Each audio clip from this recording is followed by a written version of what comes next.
मैं आज की कहानी सुनाऊं उससे पहले मुझे लगता है कि हमारे और आपके इर्द गिर्द आसपास जो कुछ होता है कई बार वो भी सुनने और समझने की ज़रूरत होती है। ख़ासतौर पर कोरोना के काल में बहुत सारी ऐसी चीज़ें हुई, बीच बीच में मैंने आपको कहानी के ज़रिए बताई कैसे लगभग हर दूसरे घर पर गम का पहाड़ टूटा, ज़्यादातर लोगों ने अपनों को खोया, ऐसी ऐसी मौतें हुई जिस पर यकीन करना मुश्किल है। हमारे ही दफ्तर में करीब हमारे जितने कुलीग हैं उनकी फैमिली में से 10-12 लोगों की मौत हुई। मुझे लगता है हर एक के पड़ोस में हुई, उनके अपने रिश्तेदारों की हुई। करीब 2-3 महीने तक ये सिलसिला चलता रहा जो मार्च से शुरू हुआ था। आज मैं शमशान घाट गया था। निगम बोध घाट दिल्ली का सबसे बड़ा शमशान घाट है। यहाँ पे आम दिनों में जब कुछ ऐसी आपदा, महामारी, परेशानी ना हो तो भी एवरेज कहते हैं कि करीब 50 से 60 के करीब लाशें या डेड बॉडी आती हैं अंतिम संस्कार के लिए। इसी निगम बोध घाट में मार्च से लेकर ख़ासतौर पर मई एंड तक, बल्कि 15 मई से पहले तक करीब 300 लाशें आया करती थी, बल्कि इससे भी ज़्यादा। अब आप सोचिए कि फिर क्या मुश्किल सामने आती होगी। तो आज मुझे मौका मिला वहाँ शमशान घाट के कुछ कर्मचारियों, कुछ बाकी और अधिकारियों से मिलने का।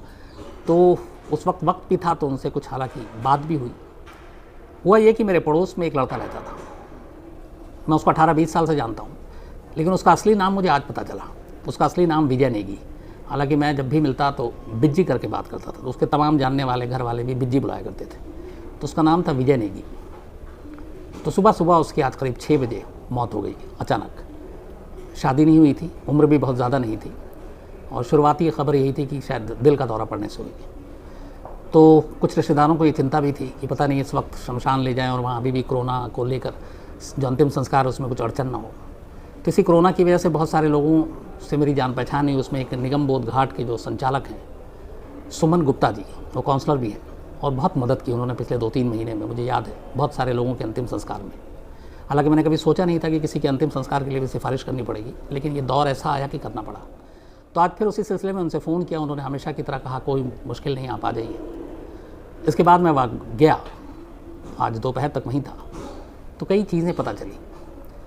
पहली बार मैं निगम बोध घाट ना मालूम कितनी बार गया हूँ, जब किसी अपने जानने वाले की मौत हुई है। तो वहाँ पता चला कि पहले एक पर्ची कटानी पड़ती है। उनके एक रिश्तेदार मेरे साथ थे, तो मैं उनके साथ गया वहाँ पे। तो पर्ची कटाने के लिए जो पहली चीज़ थी ये कि जो मरने वाला उसका आधार कार्ड चाहिए। खैर उन्होंने आधार कार्ड लिया हुआ था। उसके बाद ये था कि जो पर्ची कटा रहा है या क्लोज़ एक रिलेटिव, उसका भी आधार कार्ड चाहिए, क्योंकि मृत्यु प्रमाण पत्र बनाने के लिए सब ज़रूरी होता है। तब उनकी जिसकी मौत हुई थी बिज्जी की, उसकी सिर्फ माँ थी परिवार में। पिता की पहले ही डेथ हो गई, 3 बहनें हैं, तो उनका आधार था नहीं। खैर किसी तरह से आधार कार्ड का इंतज़ाम किया गया। उसके बाद वो पर्ची बनी। 2800 रुपये की पर्ची थी। तो मुझे आज ये पता चला कि दिल्ली में एक आदमी अगर जिसकी मौत होती है उसके मौत के ऊपर भी 2800 रुपये, 2800 रुपीज़ खर्चा आता है। मतलब जीना मुश्किल है, मरना भी सस्ता और आसान नहीं है। खैर 2800 रुपये देने के बाद वो पर्ची मिली। उस पर्ची के साथ उन्होंने 2-3 पैकेट दिए, 2 वो जो अंतिम संस्कार के रस्मों में काम आता है। वो लेने के बाद अब उसी पर्ची से आपको लकड़ी ख़रीदनी होती है। मतलब अब आप पैसे नहीं देंगे, बल्कि आप जाएंगे और जो शमशान के कंपाउंड में ही पूरा एक लकड़ियों का पूरा हाट सा है, वहाँ ना मालूम बहुत सारी लकड़ियाँ रखी हुई। तो वहाँ आप जाइए, पर्ची दीजिए, फिर आपको लकड़ियाँ मिलती है। वो ठेले पर जहाँ पे भी आपकी अर्थी है वहाँ तक पहुँचा देता है। तो वहाँ एक जब पहुँचे तो बहुत सारी लकड़ियाँ हमेशा की तरह रखी हुई हैं, जल रही हैं। तो उस लकड़ी के जो इंचार्ज थे वो गुरमीत सिंह जी, एक सरदार जी बैठे हुए थे, और उन्हीं के हाथ में पर्चियाँ दी जाती हैं। उसके बाद उन्हीं के आदेश पे लकड़ियाँ मिलती हैं। तो जब मैं वहाँ पहुँचा, इत्तेफाक से उन्होंने मुझे पहचान लिया, और वो भी कहानी सुना करते हैं। फिर उनसे बातचीत हुई तो उन्होंने बताया कि कैसे पिछले 3 महीने में जो उन्होंने अपनी ज़िंदगी का जो सबसे शायद बुरा दौर है वो देखा। 24-24 घंटे उनकी और उनकी टीम ने काम किया। लाशों का आने का सिलसिला रुकता ही नहीं था। तो मैंने पूछा कि लकड़ियाँ कम पड़ी थी। उन्होंने कहा नहीं, यहाँ पे चूँकि जगह काफ़ी है और हमें अंदाज़ा हो गया था आने वाले दिनों में क्या होगा, तो इसलिए पूरा इंतज़ाम कर रखा था। हालांकि आम दिनों में 60 लाशें और कहाँ 300 से ऊपर। बहुत सारे शमशान तो ऐसे थे जिन्होंने हाथ खड़े कर लिए थे कि हम कोरोना की लाशों का अंतिम संस्कार नहीं करेंगे, लेकिन निगम बोध घाट दिल्ली का सबसे बड़ा शमशान है और उसने आगे बढ़कर ये कहा कि नहीं, हम करेंगे। और उसमें सुमन गुप्ता जी जो वहाँ के संचालक हैं, इन लोगों ने भी काफ़ी मदद की लोगों की। तो फिर इसी सिलसिले में पता चला गुरमीत सिंह जी जैसे जब बात हुई, पहचान गए, तो कुछ चीज़ें ऐसी होती है लाइफ में जिसके बारे में आप सोचते हैं तो अजीब लगता है। अब उन्हें लगा, तो उन्होंने अचानक जब लकड़ियाँ ठेले पर रखी जाती तो उस लड़के से कहा कि थोड़ी अच्छी लकड़ियाँ डाल दो। अब लकड़ियों का कोई मतलब तो होता नहीं है अंतिम संस्कार में, क्योंकि मुर्दे को ये पता नहीं होता वो लकड़ियाँ कैसी हैं। मकसद सिर्फ ये होता है कि किसी तरह से अंतिम संस्कार पूरा हो जाए। लेकिन हालात इसलिए होते हैं कि कई बार आप जब कोई मिलता है आपका जान पहचान का, तो वो कोशिश करता है कि आपके लिए कुछ करे। अब अगर आप शमशान में हैं तो फिर क्या उम्मीद करेंगे। तो इन लकड़ियों के ज़रिए ही उन्होंने अपना प्यार क्राइम तक फैमिली के लिए जो दिखाया, मैं मतलब थोड़ी देर के लिए अजीब सा भी लगा, लेकिन क्या करें। खैर, उन्होंने सारी अपनी तरफ से कोशिश की, अच्छी अच्छी लकड़ियाँ डलवाई ठेले पर। फिर पता चला कि वो एक नेचर लवर के नाम से अपना है, उनके बच्चों ने एक यूट्यूब पे चैनल खोल रखा है। और गुरमीत सिंह जी जब कहानी पता चली तो पता चला कि वो आ ही इसलिए हैं ताकि वो लोगों की मदद कर सकें और सेवा कर सकें। उन्होंने बहुत सारे पहले रिहैब सेंटर चलाए जो ड्रग्स या फिर शराब पीने के आदी थे उनको सुधारने के लिए। फिर उसके बाद वो सारी चीज़ें चलती रही, दिल्ली के अलावा नैनीताल और कहाँ कहाँ। फिर निगम बोध घाट पहुँचे, शायद उनके ये दोस्त का है जो पूरा वो ठेका और टेंडर है लकड़ियों का, चिताओं के लिए जो सजाई जाती है, तो वहाँ जुट गए। पर उनका मकसद ये था कि इसके ज़रिए लोगों की सेवा कर सकें। और 3 महीनों में उन्होंने वाकई जो कुछ किया है, ऊपर वाला उन्हें, उनके परिवार को हमेशा अच्छा रखे। और कई बार कुछ अच्छे लोगों से मिलकर बहुत खुशी होती है। गुरमीत सिंह जी भी उनमें से एक है, और पूरी उनकी टीम, जिसने पूरा एक इंसानियत का परचम झुकने नहीं दिया। कोरोना काल में जब लोग रिश्तेदार अपने मुर्दों से दूर भाग रहे थे, ऐसे वक्त में भी उन्होंने बढ़ चढ़ कर 24-24 घंटे, हम लोग बाकी जगह की जॉब की बात करते हैं, private sector, government sector, shift पूरी हुई भाग जाते हैं, 9-9 घंटे की शिफ्ट है, चलो उसके बाद काम ख़त्म। पर ये वो लोग हैं जो शिफ्ट पे नहीं देखते, 24-24 घंटे भूखे प्यासे जैसे भी माहौल में काम करते हैं। और ख़ास तौर पर ऐसी मुसीबत, ऐसी आपदा जब आती है, तो ये रूप भी देखा और बड़ी खुशी हुई। इसके बाद जब ये सारी चीज़ें हुई, वहाँ पे अंतिम संस्कार हो गया, तो उसके बाद कुछ देर रुकना पड़ता है। तो मैं बैठा हुआ था वहीं एक बेंच पर, इत्तेफाक से जिन पंडित जी ने आखिरी रस्में पूरी की थी और उनके साथ 3-4 लड़के थे जो लकड़ियाँ और चिताएँ सजाते हैं, सारे हेल्पर। तो मैंने देखा वो सब बैठे हुए हैं, और वो जो पंडित जी हैं उन्होंने एक मोबाइल निकाला, मोबाइल पे अपने कैलकुलेटर पे वो हिसाब किताब कर रहे हैं, और उनकी आवाज़ मेरे कानों तक आई। तो वो जोड़ रहे थे शायद आज का टोटल कितना हुआ, क्योंकि चिताओं, जब चिता पे लिटाया जाता है उसके बाद आखिरी जो कहते हैं कि आप आइए आखिरी दीदार कीजिए, अंतिम बार आप, तो बहुत सारे लोग पैसे रखते हैं वहाँ पे। तो वो पैसे भी वो पंडित जी और उनके जो हेल्पर हैं उनके हिस्से में जाते हैं। तो शायद उसका हिसाब किताब चल रहा था, तो कोने में से वो कैलकुलेटर पे आवाज़ आ रही थी, करीब 17 या 18 हज़ार रुपये हो गए। तो मैंने देखा सामने जिस जगह पे चिता हो रही थी करीब 3 या 4 चिताएँ जल रही थी। तो शायद ये उसका हिसाब किताब था, या ये कहें कि आज की कमाई थी। तो एक तरफ शमशान जो जाता है वो हमेशा सोगवार, अफसोस, किसी अपने की मौत, तो वो कुछ और ही सोचता है, किसी और ही दुनिया में होता है। और एक तरफ ज़िंदगी यूँ ही चलती रहती है, क्योंकि जो पंडित हैं, बाकी लोग हैं, ये उनका एक तरह से काम है रोज़ाना का। तो उनके लिए कोई मतलब या मायने नहीं रखता है कि यहाँ पे कौन कहाँ कैसे उदास। और शायद वो गलत भी नहीं है, क्योंकि हर दिन इन्हीं चीज़ों से वो गुजरते हैं। हर दिन उनके सामने अस्थियाँ होती हैं, अंतिम संस्कार होता है, वही रस्में होती हैं, वही लकड़ियाँ होती हैं, वही चिताएँ होती हैं। तो वो शायद अपने आप को बदल भी नहीं सकते। और अगर उनके हिसाब से देखें कि ये उनका पेशा भी है, तो फिर गलत भी नहीं है कि अगर वो शमशान में बैठकर पैसे गिन रहे हों। यही शायद ज़िंदगी का एक कहें तो पूरा खेल है, जिसमें कुछ भी हो ज़िंदगी चलती रहती है। एक ज़िंदगी ख़त्म हो जाए, आखिरी सफ़र पर है, उस शमशान में भी दूसरी ज़िंदगी चलती रहती है। यही सारा तमाशा है।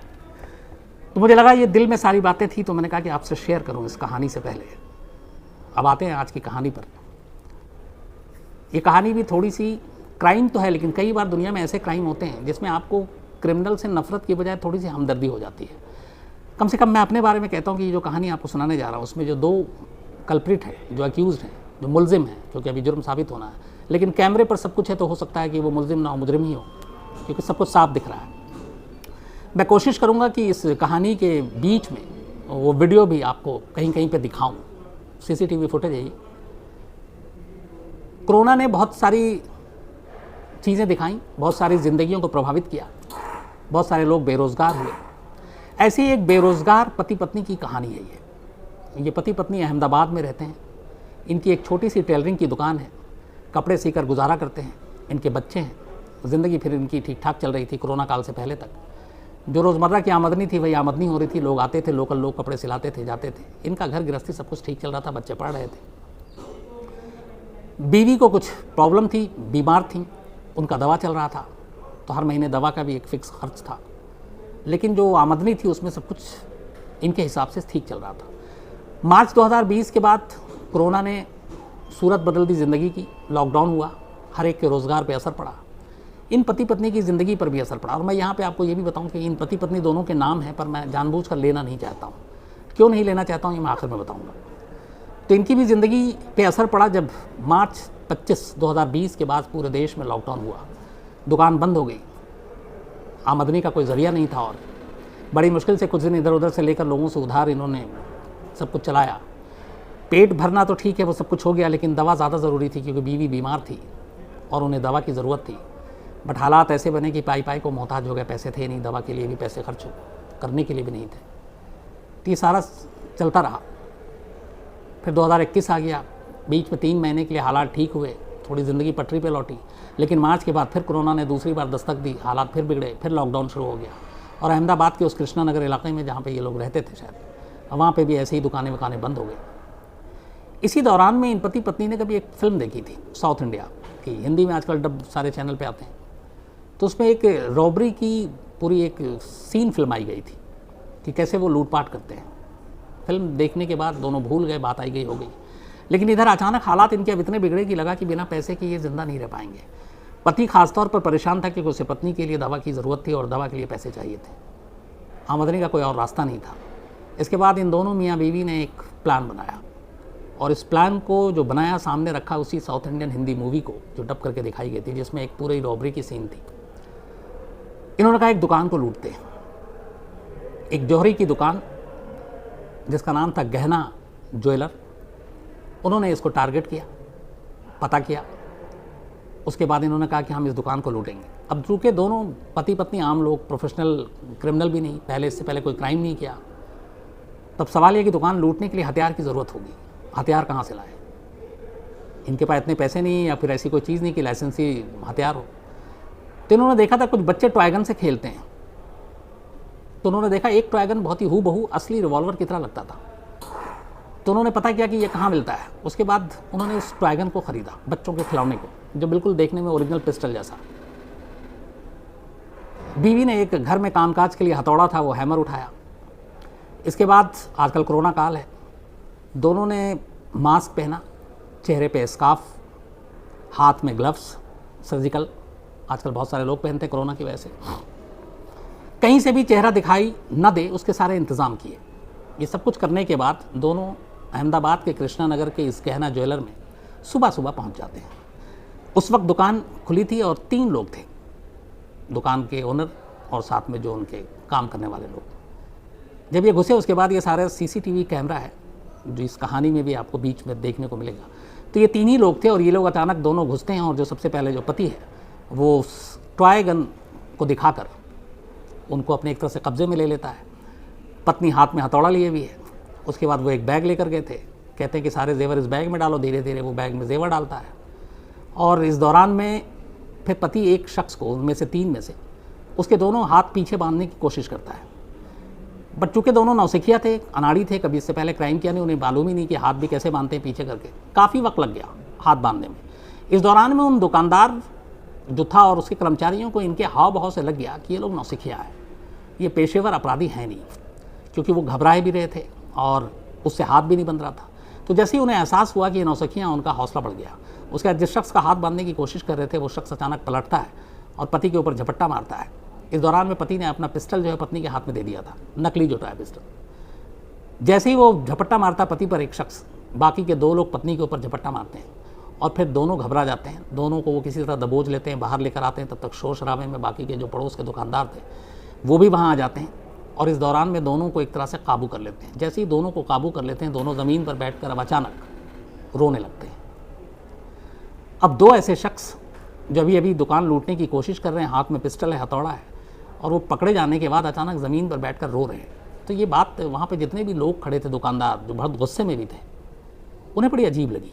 उन्हें लगा ये क्या हुआ? आमतौर पर क्रिमिनल पकड़ा जाता है तो भागने की कोशिश करता है या फिर दोबारा अटैक करने की कोशिश करता है। ये दोनों पति पत्नी अपने हाथ पैर ढीला करके और रो रहे हैं बेसाख्ता। तब तक किसी ने पुलिस को खबर कर दी थी। इसके बाद फिर पता चलता है इनकी कहानी क्या है।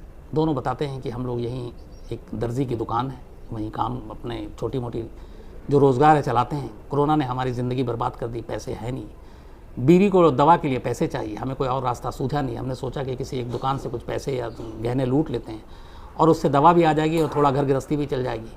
तो हमारे पास और तो कुछ था नहीं, ये बच्चों का खिलौना था ट्राइगन, ये ख़रीदा और एक हथौड़ा था वो लेकर चले आया। हमें लगा कि हम चुपचाप से यहाँ से कुछ लेकर चले जाएंगे और हो सकता है बाद में कभी मौका मिला तो शायद वापस भी करते हैं।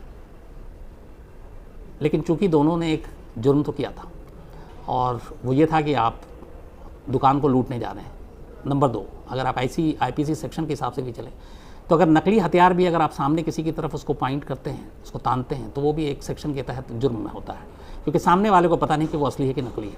तो क्या पता कई लोगों का तो इस चक्कर में हार्ट फेल भी हो जाता है, तो उस मौत के लिए भी आप जिम्मेदार हो सकते हैं।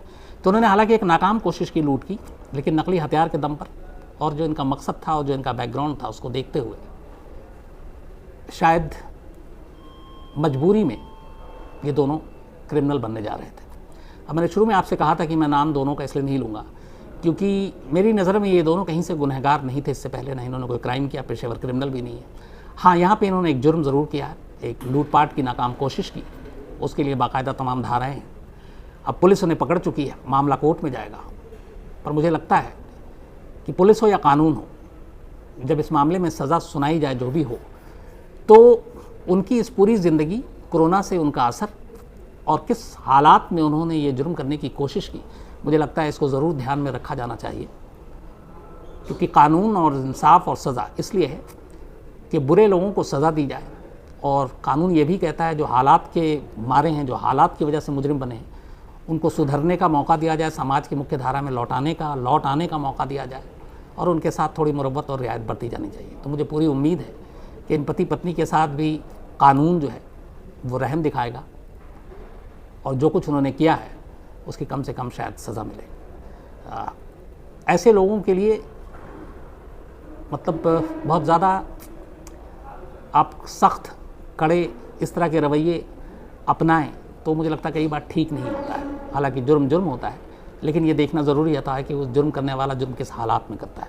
तो मेरी यही उम्मीद है अदालत से भी, यही उम्मीद है पुलिस से भी की, और ये उम्मीद है उस जो ज्वेलर शॉप है, गहना ज्वेलर शॉप, उनके मालिकान से भी कि जब वो ये सारी चीज़ें या विटनेस या गवाही देंगे तो इस दूसरे पहलू को, इंसानियत के पहलू को, मजबूरी के पहलू को भी शायद सामने रखेंगे।